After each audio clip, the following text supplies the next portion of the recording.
Nel Duomo rinascimentale di Pavia, tra le sue maestose mura, riposano i resti di un santo poco conosciuto ma di grande importanza, San Folco o Fulco, vescovo di Piacenza e Pavia nel XIII secolo.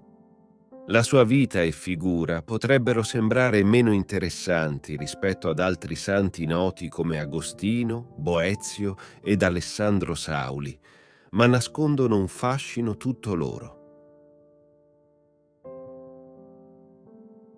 Nato intorno al 1165 a Piacenza da una famiglia di origini irlandesi chiamati Gilly Scotti, San Folco aveva un legame speciale con la sua terra d'origine.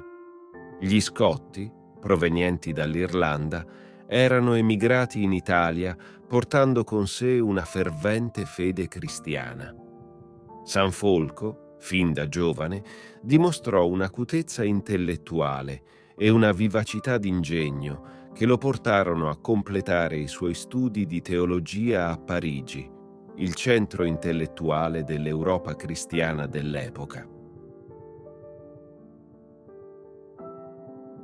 Tornato a Piacenza, San Folco iniziò la sua carriera ecclesiastica come priore di Santa Eufemia, per poi diventare canonico e arciprete della cattedrale.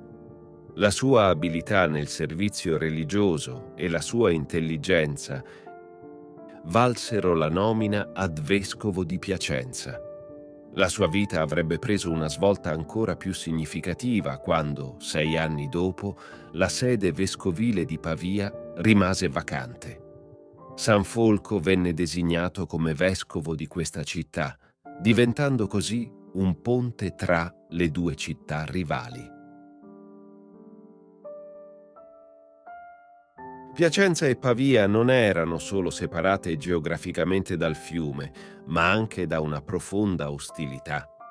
Le rivalità tra città vicine erano ben note e quella tra Piacenza e Pavia era stata particolarmente acerrima e sanguinosa.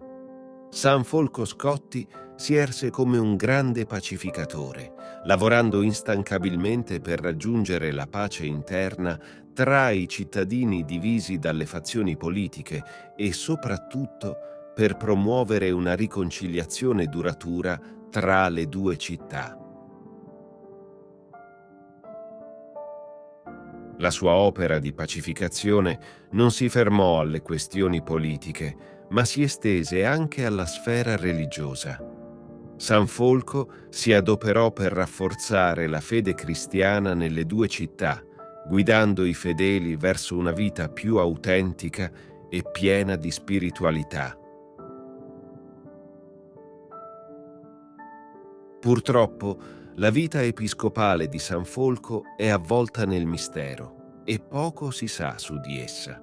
Tuttavia, ciò che è certo è che il suo lavoro come un padre amorevole e pacificatore è sufficiente a giustificare la fama e il culto che ha guadagnato in Lombardia, una terra ricca di saggezza e santità.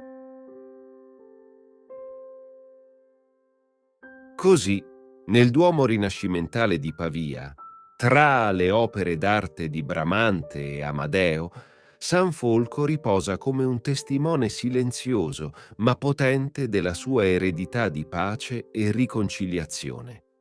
La sua figura, sebbene meno conosciuta, merita di essere celebrata e ricordata come un esempio di amore fraterno e di speranza per una convivenza armoniosa tra le persone.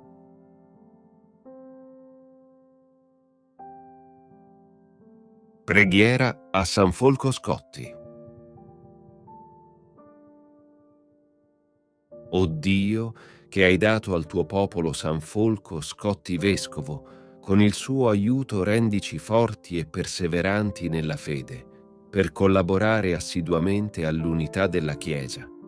Per il nostro Signore Gesù Cristo, tuo Figlio, che è Dio, e vive e regna con te, nell'unità dello Spirito Santo, per tutti i secoli dei secoli. Amen. Ti invito calorosamente a iscriverti al nostro canale per darci supporto e permetterci di continuare a creare nuovi video che condividono storie ed esperienze ispiratrici. La tua iscrizione è un prezioso sostegno che ci motiva a condividere più contenuti di valore e a diffondere messaggi di speranza, fede e crescita personale. Grazie di cuore.